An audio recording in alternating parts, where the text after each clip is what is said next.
আমার শ্বশুর আমাকে প্রতি রাতেই বাধ্য করত।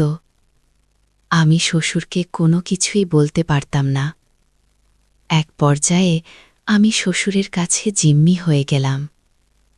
শ্বশুর আমাকে যেভাবে চাইত, যখন চাইত, আমি যেন শ্বশুরকে দেওয়ার জন্য প্রস্তুত ছিলাম।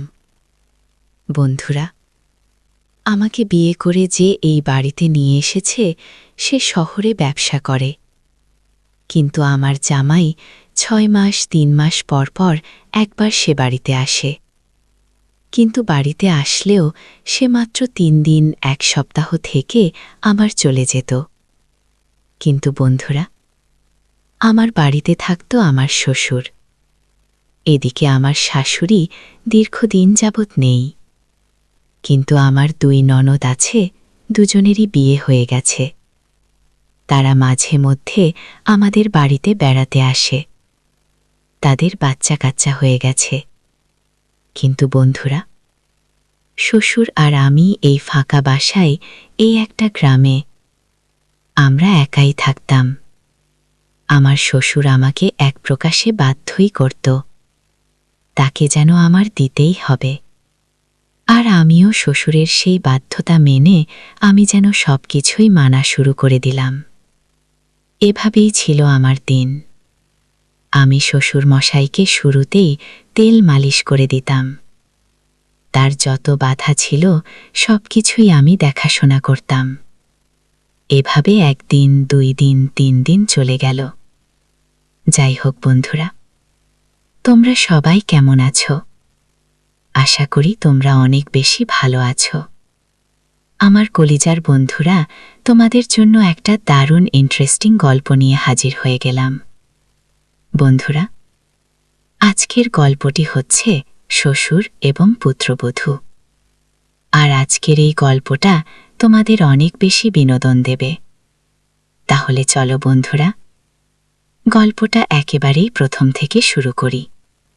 আর হ্যাঁ, তোমাদের কাছে একটা রিকোয়েস্ট, আমার এই চ্যানেলে নতুন হয়ে থাকলে চ্যানেলটি অবশ্যই সাবস্ক্রাইব করে দেবে এবং আমাদের ফ্যামিলির একজন সদস্য করে নিবে।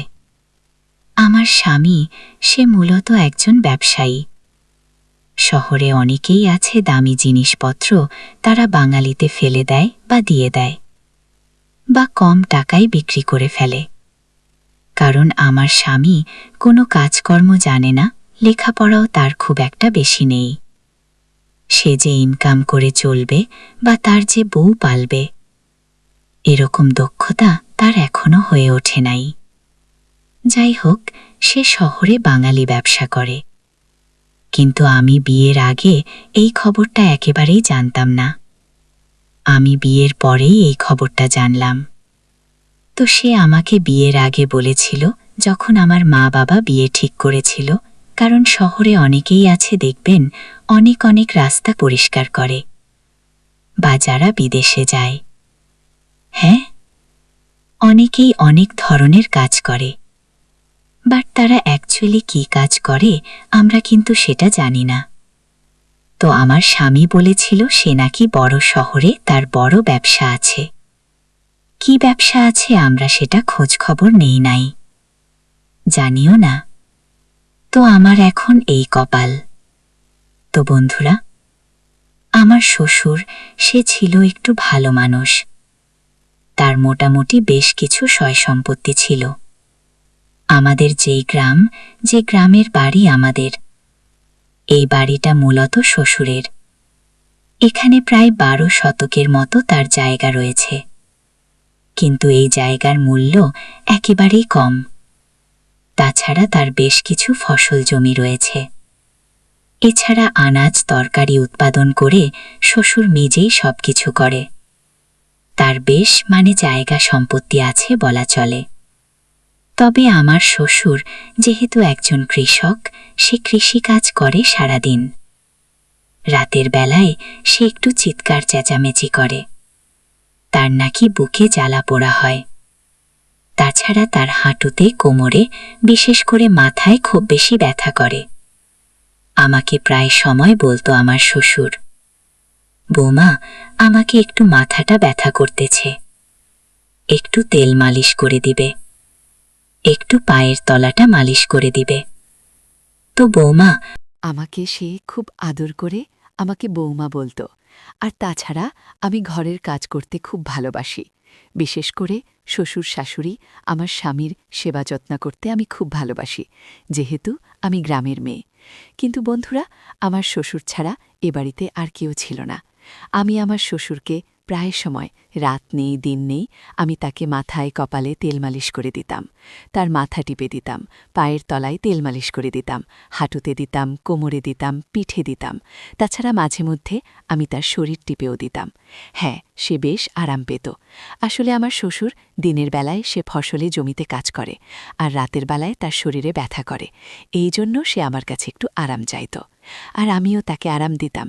এইভাবে আমাদের শ্বশুর এবং পুত্রবধূর দিন খুব ভালোভাবেই চলে যাচ্ছিল। আমরা কোনো সময় শুটকি ভর্তা খেতাম, কোনো সময় আলু ভর্তা, কোনো সময় বেগুন ভর্তা, কোনো সময় ওই তরকারি এই তরকারি, বা আমার শ্বশুর যেহেতু একজন কৃষক ছিল, কলম শাক, লাউ শাক, যে কোনো কিছু করে আমরা খেয়ে ঘুমিয়ে পড়তাম। এই ছিল আমাদের মোটামুটি দিন। কিন্তু বন্ধুরা, আমার শ্বশুরের সেবা যত্ন করতে করতে আমি প্রায় সময় শ্বশুরের কাছেই ঘুমিয়ে পড়তাম। অনেক সময় সকালবেলা ঘুম থেকে প্রায় সময় উঠে দেখি, ওমা, আমি তো তাহলে সারা রাত আমার শ্বশুরের কাছে ছিলাম। শ্বশুরও কখনো কোনো কিছু মনে করত না। সে তার নিজের মেয়ের মতো করেই আমাকে স্নেহ করত, আমাকে সে নিজের মেয়ের মতো করেই আদর্শ করত, খেয়াল রাখত। আমার টুকটাক কি কি লাগবে, কি দরকার, সব কিছুই খেয়াল রাখত। তাছাড়া আমার শরীর অসুস্থ হলেও আমি যে শুধু শ্বশুরের একা সেবা করতাম তাহা কিন্তু না বন্ধুরা। এই ধরুন, আমার সর্দি কাশি বা জ্বর উঠলে শ্বশুর কিন্তু রান্নাও করতে পারে। শ্বশুর আব্বা নিজেই ভাত রান্না করত। তাছাড়া আমাকেও তিনি প্রায় সময় তেল মালিশ করে দিত। আসলে আমাদের গ্রামে মানুষরা খুব একটা বেশি তারা ডাক্তারের কাছে বা ফার্মেসিতে খুব একটা বেশি যায় না। এখনও দেখবেন অনেক গ্রামের মানুষ আছে, তারা কিন্তু ওষুধের উপর নির্ভরশীল না। তারা বিভিন্ন গাছগাছালির ওষুধ খায়, হ্যাঁ, নিজেরাই ওষুধ বানিয়ে নেয়।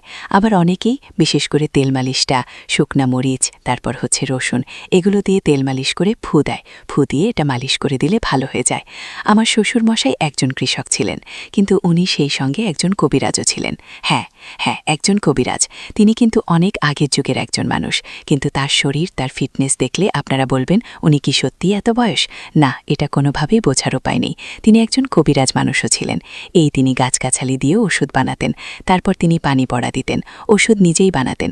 তেল মালিশে পড়া দিলে আবার সেইটা যে কোনো বাচ্চা, মহিলা, মা, মেয়ে যে আছে সবাই ভালো হয়ে যেত।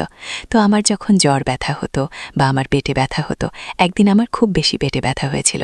আসলে বন্ধুরা, আমি হোটেলের কিছু সিঙ্গারা খেয়েছিলাম।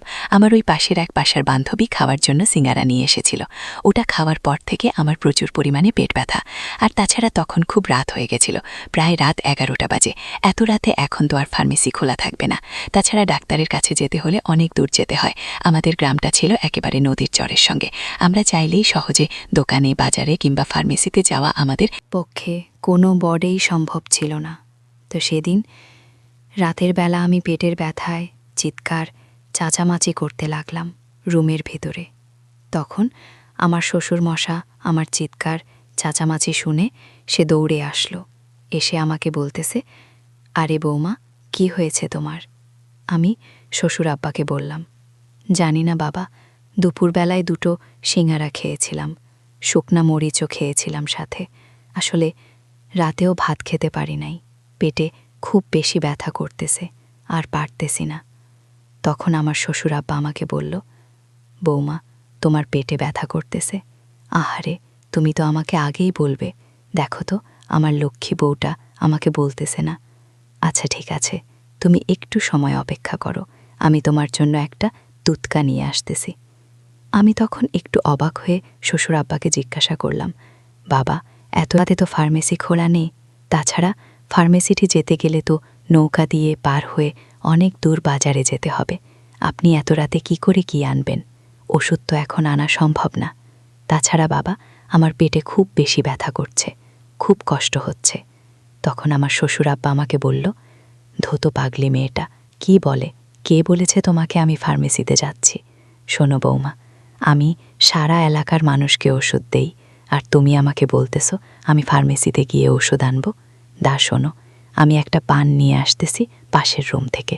একটা পান, তেল দিয়ে আগুনে এটাকে গরম করব। তারপর এইটার মাঝে আমি একটু ফু দিয়ে ভালো করে সুদা পরে আমি তোমার পেটে এই পানটা দিয়ে মালিশ করে দিলে তাহার পর দেখবে বৌমা আসল জাদু, আসল কারিশমা, তোমার পেট নিমিষেই ভালো হয়ে যাবে। আমি তখন বললাম শ্বশুর আব্বাকে, তাই হয় নাকি আব্বা? এখন বর্তমানে মডার্ন যুগ, এখন আর মানুষ সবাই ওষুধের ওপর ডিপেন্ড করে। হ্যাঁ, আমাদের একটু রক্ত আসলেই আমরা চলে যাই ফার্মেসিতে ওষুধ কিনতে, আর আপনি বলতেছেন সেই পুরনো যুগের কথা, যে কিনা আগেমকালে হতো এক সময়। এখন তো এগুলোই ভালো হয় না। শ্বশুর আব্বা আমাকে বলল, চুপ, তোমার পেটে ব্যথা করতেছে, তুমি একেবারেই চুপ হয়ে শুয়ে থাকো, আমি দেখি তোমার জন্য কি করা যায়। বৌমাটা বড্ড বেশি কথা বলে। এই কথা বলে শ্বশুর চলে গেল, গিয়ে বড় একটা পান নিয়ে আসলো, এটার মধ্যে সরিষার তেল দিল, তারপর সেটাকে আবার কেরোসিনের যে আগুন আছে ওই আগুনে সেটাকে গরম করলো। তারপর বন্ধুরা একটা রসুন গরম করে আমার পেটের যে নাভি আছে সেই নাভির ভিতরে ওই ফুটোটাতে ঢুকাইল। তারপর এই পানটা আমার পেটে ভালো করে শ্বশুর তার ডান হাত দিয়ে সে আমার পেটে ফু দিচ্ছে, আর এই পানটা দিয়ে আমার পেট ডলে ডলে আমাকে তেল দিয়ে আর এই পানটা দিয়ে এইভাবে মালিশ করে দিচ্ছে। আসলে আমার সেই সময় খুব বেশি আরাম লাগতেছিল, মজাও লাগতেছিল। কেননা আসলে বন্ধুরা, মেয়েদের পেটে হাত দিলে তো এমনিতেই শ্বশুরি করে, আর সেই জায়গায় আমার শ্বশুর আব্বা সেই তার ডান হাত এমনভাবে লাউন করে ঘুরাতে শুরু করে দিল আমার পেটের উপরে। আমার যে কী শ্বশুরি লাগতেছিল, আমার খুব মজা লাগতেছিল। সত্যি কথা বলতে আমার খুব আনন্দ হচ্ছিল, খুব ভিতর থেকে একটা অন্য রকম একটা ফিলিংস কাজ করতেছিল। তাছাড়া উনি আমার এই পেটের ভিতরে যে নাভি আছে, নাভিতে বেশ কয়েকবার তিনি হাত দিচ্ছেন, আবার ফু দিচ্ছেন, তার ঠোঁট আমার নাভিতে স্পর্শ করতেছে, আবার তার হাত দিয়ে আমার পেটে এভাবে লাউন করে সে খুব সুন্দরভাবে ডলে দিচ্ছে। আমার তখন খুব বেশি আরাম লাগা শুরু করে দিল। তখন শ্বশুর আব্বা আমাকে বলতেছে, কি বৌমা, তোমার পেটে ব্যথা এখন কি কমেছে? সত্যি তো। আমি তখন খেয়াল করলাম আমার পেটের ব্যথার অনুভবটা আর আগের মতো হচ্ছে না। আমি তখন শ্বশুর আব্বাকে বললাম, হ্যাঁ তাই তো আব্বা, আমার পেটে অসুখটা তো এখন অনেকটাই কমে গেছে। তখন শ্বশুর আব্বা আমাকে বলল, কি বলেছিলাম না কমে যাবে? আমি বুঝলাম না। শ্বশুর আব্বা পান দিয়ে তেল দিয়ে আমার পেটে 2-1টা ডলা দিল, আর আমার নাভিতে কয়েকটা ফু দিল, তাতেই ভালো হয়ে গেল। আরে বাহ, এটা তো দেখতেছি সত্যিই জাদু। আমরা এই যুগে ছেলেমেয়েরা তো আমরা তো এগুলো পারবই না। তখন শ্বশুর আব্বাকে আমি বললাম, বাবা, আপনার হাতে নিশ্চয়ই কোনো জাদু আছে। শ্বশুর আব্বা সেখান থেকে চলে গেল, কিন্তু সেদিন আমাকে বলে গিয়েছিল, বৌমা, এর আগে আমি অনেক নারীর পেটে আমি হাত দিয়েছি, অনেকের পেট এভাবে ডলে ভালো করে দিয়েছি, কিন্তু বৌমা, তোমার পেটটা খুব সুন্দর, একেবারে গোল হয়ে আছে, আর তাছাড়া তোমার পেটটা খুব নরম স্মুথ। আমিও খুব মজা পেয়েছি বৌমা। আর তাছাড়া তোমার নাভিটা একেবারেই গোল, একেবারেই খুব সুন্দর কিউট দেখতে। জানো বৌমা, সত্যি তোমার নাভির তোমার পেটটা খুব দারুণ। এই কথা বলে আমার শ্বশুর আব্বা রুম থেকে বের হয়ে গেল। আমি মনে মনে তখন ভাবতে লাগলাম, শ্বশুর আব্বা তো গেল আমার রুম থেকে, কিন্তু যাবার সময় উনি এই কথাটা কি বলে গেল? আমার পেটটা নাকি অনেক সুন্দর, আমার নাভিটাও নাকি অনেক সুন্দর, তাছাড়া উনি নাকি বেশ মজা পেয়েছে আমাকে ডলে। আমার তখন মনের ভেতরে একটা অন্যরকম ফিলিংস কাজ করা শুরু করে দিল। বিশেষ করে আমার ভেতরে একটা শ্বশুরি, একটা মজা কাজ করতেছে। পরের দিন শ্বশুর আব্বা আমাকে বলতেছে, বৌমা, আজকে যে রোদ উঠেছে।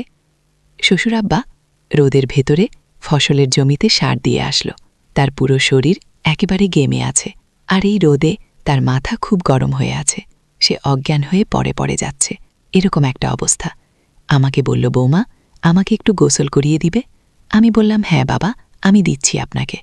আমি শ্বশুর আব্বাকে ঠেলে নিয়ে ঠান্ডা পানি দিয়ে তাকে গোসল করিয়ে দিলাম, এবং শ্বশুরের পুরো দেহটাকে আমি ভালো করে সাবানের জালের ভেতরে মেখে তার এই পুরো শরীরকে আমি তাকে ডলে দিয়েছি, ঘষে দিয়েছিলাম। আমার কাছে মনে হচ্ছিল তখন আমি এটা আমার শ্বশুর না, আমি আমার স্বামীকে সেবা যত্ন করতেছি, তার শরীরটাকে আমি ডলে দিচ্ছি, ঘষে দিচ্ছি। আমি ভেতরে তখন এক অন্যরকম অনুভূতি কাজ করা শুরু করে দিল। শ্বশুর আব্বাকে আমি গোসল করতে গিয়ে আমি নিজেই বেশ কয়েকবার পানিতে ভিজে গিয়েছিলাম। এদিকে আমি খেয়াল করে দেখলাম আমার পুরো শাড়ি, ব্লাউজ, তারপর হচ্ছে ছায়া, সবকিছুই প্রায় ভিজে গেছে। শ্বশুর আব্বা তখন আমাকে বলল, আরে বৌমা, তুমি তো দেখতেছি একেবারে পুরোপুরি ভিজে গেছ আমাকে গোসল করতে গিয়ে। বৌমা, একটা কাজ করো, যেহেতু দুপুর হয়ে গেছে, তাছাড়া বাইরে এখন প্রচুর পরিমাণে রোদ, আমার তো গোসল অলরেডি হয়েই গেছে। বৌমা, আমি বলি কি, তুমিও গোসলটা করে ফেলো। আসলে তুমিও একসঙ্গে গোসল করলে দুজনে বসে তারপর একসঙ্গে খাওয়া দাওয়াটা সেরে ফেলব। আর আমাকে একটু বিকেলবেলা একটু রেস্টে নিতে হবে, আর একটু ওই ক্ষেতটা গিয়ে একটু দেখে আসতে হবে। তখন আমি শ্বশুরকে বললাম, বাবা, আপনি যেহেতু গোসল করেই ফেলেছেন, আপনি যান, আমি আপনাকে খাবার দাবার বেড়ে দিচ্ছি, দিয়ে তারপর এসে আমি একা একা গোসল করব। কিন্তু শ্বশুর আব্বা তখন খুব বেশি জিদ ধরল, বৌমা, তুমি একেবারে ভিজেই গেছো, তাছাড়া তুমি একা একা কেন গোসল করব? শোনো বৌমা, আমি নিয়ত করেছি আজকে আমি তোমার সঙ্গে খাবারটা খাবো, আর তাছাড়া একা একা খেয়েতে কোনো মজা হয় না, আমি তৃপ্তি পাই না বৌমা। আজকে তুমি আমার সঙ্গে গোসল করো, ভিজেতে গেছ। তখন বন্ধুরা, শ্বশুর আব্বা আমার সঙ্গে এক প্রকার জোর করা শুরু করে দিল। আমিও শ্বশুর আব্বাকে আর বাধা দিতে পারিনি। তখন শ্বশুর আব্বা আমাকে মগে ওই কল থেকে বালতি দিয়ে আমি পানি ভরেছিলাম, আমাকে মগ শ্বশুর আব্বা ভিজিয়ে দিয়েছে। আমার পুরো শরীর এখন ভিজে গেছে। তখন শ্বশুর আব্বা আমার শাড়িটা খুলে সে নিজেই আমাকে বলল, বৌমা তুমি বসো, আমি তোমার শরীরটা সুন্দরভাবে আজকে ঘষে দিব। আমি বললাম, না বাবা, আপনি কেন আমার শরীর ঘষে দিবেন? আর তাছাড়া আমার শরীর এমনিতেই পরিষ্কার, আমি তো প্রতিদিনই সাবান দিয়ে জাল দিয়ে ঘষে ঘষে আমি গোসল করি, আর আমি তো তেমন কোনো মলা কাজকর্ম করি না। আপনি বাড়ির থেকে আসেন, জমিতে কাজকর্ম করেন, আপনি গোসল করেন, আমি আপনাকে ধুয়ে দিচ্ছি। শ্বশুর আব্বা আমাকে বলল, শোনো, শুধুমাত্র যে বাইরে কাজ করলেই মানুষের শরীর ময়লা হয় তা কিন্তু না, ঘরেও কিন্তু অনেক ময়লা আসে, গ্রাম থেকে অনেক ময়লা হয়। বৌমা, তুমি আর এত কথা বলো না তো, আমি তোমার শরীরটা ভালোভাবে আজকে ঘষে দেব। তারপর বন্ধুরা, শ্বশুর একটা জালের মাঝে সে লাক্সাবানটা একটু লাগালো, লাগিয়ে তারপর আমার পিঠে এবং আমার মুখে ভালোভাবে সাবান দিয়ে সে টলে টলে ঘষে দিয়েছে। তারপর আমার 2 হাত ভালোভাবে টলে একদম পরিষ্কার করে দিয়েছে। আমার পিঠে খুব ভালোভাবে সে মর্তন করেছে, ঘষা মজা করেছে, এবং আমার বুক নিজের হাত দিয়ে সে আমার পুরো শরীর একেবারেই পরিষ্কার করে আমাকে সাবান দিয়ে গোসল করে দিয়েছে। আমার একটু লজ্জাই হচ্ছিল, সত্যি হোক, আমি তো তার পুত্রবধূ, কিন্তু সে আমাকে তার নিজের মেয়ের মতো মনে করে। আমি বললাম, বাবা, আমি তো আপনার পুত্রবধূ, তাছাড়া আমি অনেক বড় একটা মেয়ে, আপনি আমাকে নিজের হাত দিয়ে গোসল করে দিবেন, এ বিষয়টা একেবারেই ভালো দেখায় না বাবা। কিন্তু শ্বশুর আব্বার মুখে মুখে তো আমি কোনো কিছু বলতেই পারলাম না। উল্টো শ্বশুর আমাকে বলতেছে, বৌমা, তুমি আমার মেয়ের মতো, আমি তোমাকে মেয়ের মতো ভাবি, ঠিক আছে? আর তাছাড়া বাবার কাছে মেয়ে কখনো বড় হয় না। হ্যাঁ, তুমি হতে পারো তুমি বড় হয়েছ, কিন্তু তুমি আমার কাছে এখনো ওরকম বড় হয়ে যাওনি। আমি শ্বশুর এই কথা শুনে আমি আর তাকে কোনো কিছু জবাব দিতে পারি নাই। তখন শ্বশুর আব্বা আমাকে গোসল করিয়ে ছাড়ল। আর তাছাড়া গোসল করতে গেলে কত জায়গায় কত কিছু করতে হয়েছে, সেইটা আর নই বলি। আমি দেখলাম শ্বশুর আব্বাকে একটু উত্তেজনা হয়ে গেল। তারপর আমি গোসল শেষ করে ডাইনিং রুমে গেলাম। সেখানে আমি খাবার বাড়লাম। শ্বশুর আব্বা এবং আমি দুজনে আলুর ভর্তা আর হচ্ছে ডাল আর হচ্ছে কিছু শাকসবজি রান্না করেছিলাম।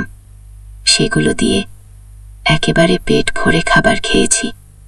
রাতে শ্বশুর আব্বা আমাকে বলতেছিল, বৌমা, আজকে আমার শরীরটা একটু মালিশ করে দিতে পারবে? আমি বললাম, বাবা, আজকে কি আপনার শরীরটা ব্যথা করতেছে?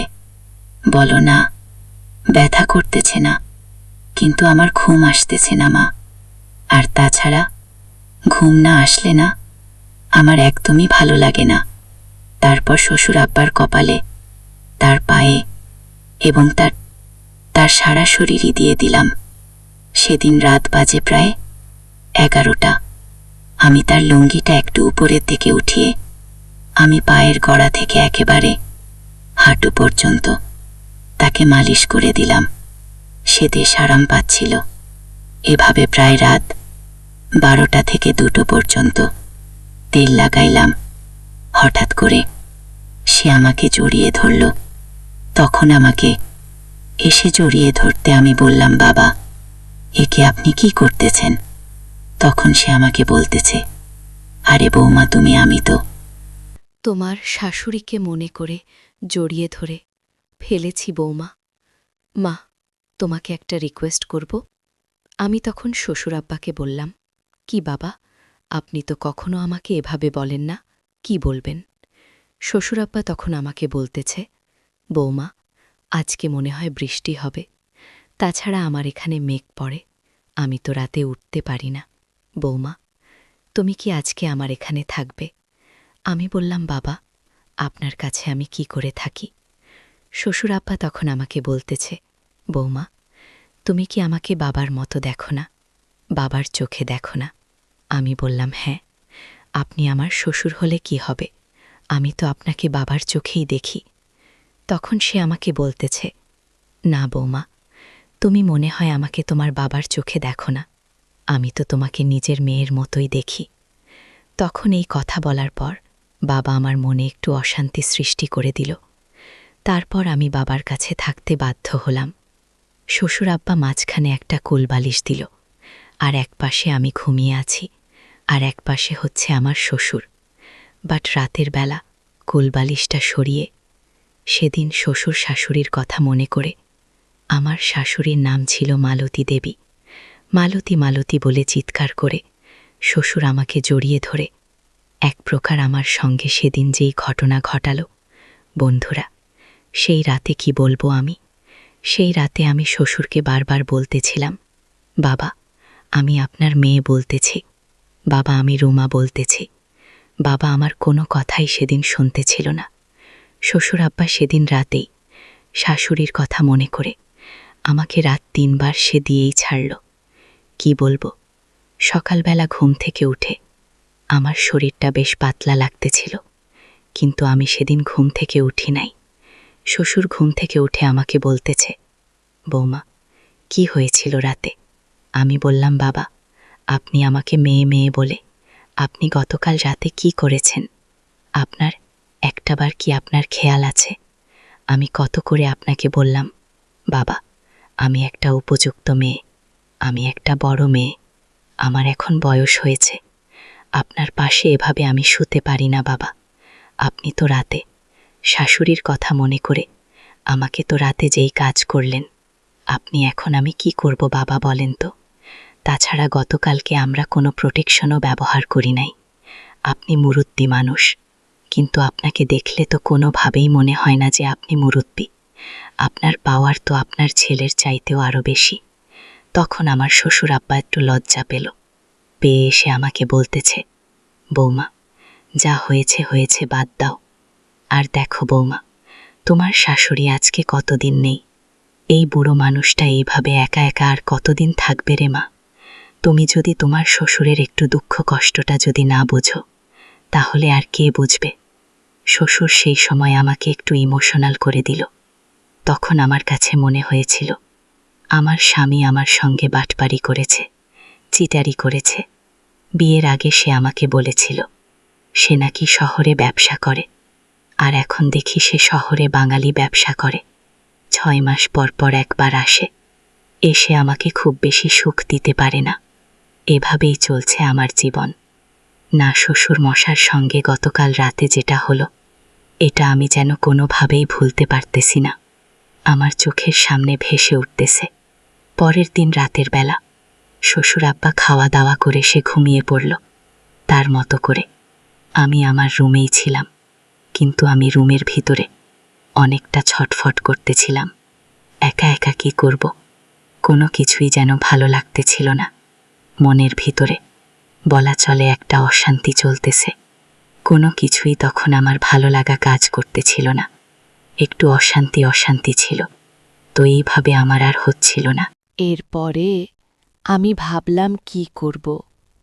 একবার বাইরে যাচ্ছি, একবার রুমের ভেতরে আসতেছি, কিন্তু কোনোভাবেই আমার ভালো লাগতেছিল না। আসলে গতকাল রাতে শ্বশুর মশাই আমার ভুলক্রমে যে কাজটা হয়ে গেল, শ্বশুর আব্বা আমাকে শাশুড়ি মনে করে গতকাল রাতে আমার মনে যে একটা দাগ কেটে গেল। আমার বারবার শুধু ওই ঘটনা মনে পড়তেছে। আমি ওই ঘটনাটা কোনোভাবেই যেন ভুলতে পারতেছি না।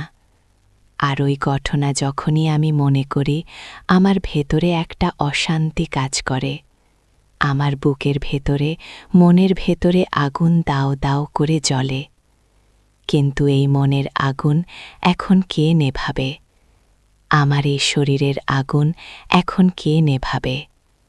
তখন আমি এক প্রকার বাধ্য হলাম যে শ্বশুর যেহেতু কালকে শাশুড়ির কথা মনে করে আমার দেহের ভেতরে সে আগুন জ্বালিয়েছে, আমার সে আগুন এখন একমাত্র নেভাতে পারে আমার সেই শ্বশুর মশাই, আমার সেই শ্বশুর আব্বা। তারপর বন্ধুরা, রাত 11টা বেজে 1টা বাজে।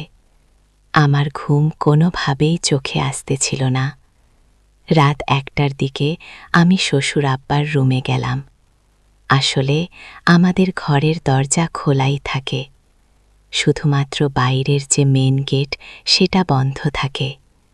গিয়ে দেখলাম শ্বশুর আব্বা ঘুমিয়ে আছে। আমি শ্বশুর আব্বার পাশে ঘুমিয়ে তাকে জড়িয়ে ধরলাম। আমি তাকে জড়িয়ে ধরতেই সে আমাকে জড়িয়ে ধরে বলতেছে, মালতী, তুমি এসেছ? আমার নাম রুমা। সে আমাকে মালতী বলতেছে। তার মানে আমি বুঝলাম যে আমার শ্বশুর আব্বার মনে শাশুড়ির কথা তার মনে হচ্ছে।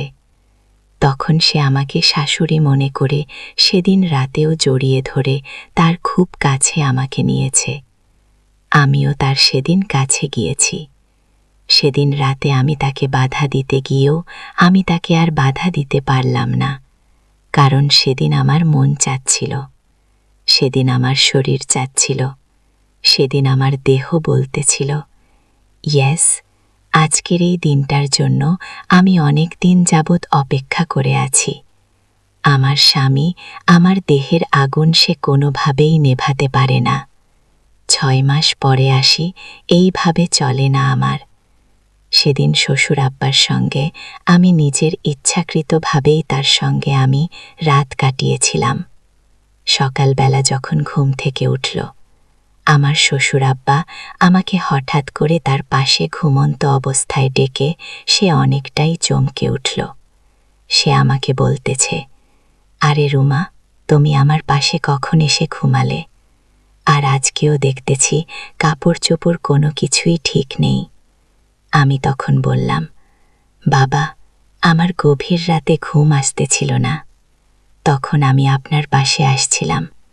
আপনি তো শাশুড়ির কথা মনে করে রাতে যেভাবে আপনি গাড়ি চালালেন আমার উপর দিয়ে। শ্বশুর আব্বা তখন বলতেছিল, কি করব বৌমা বল, তোমার শাশুড়িও অকালে আমাকে ছেড়ে চলে গেল। এইভাবে একটা মানুষ একা একা থাকতে পারে? প্রিয় বন্ধুরা, আজকের গল্প এখানেই শেষ।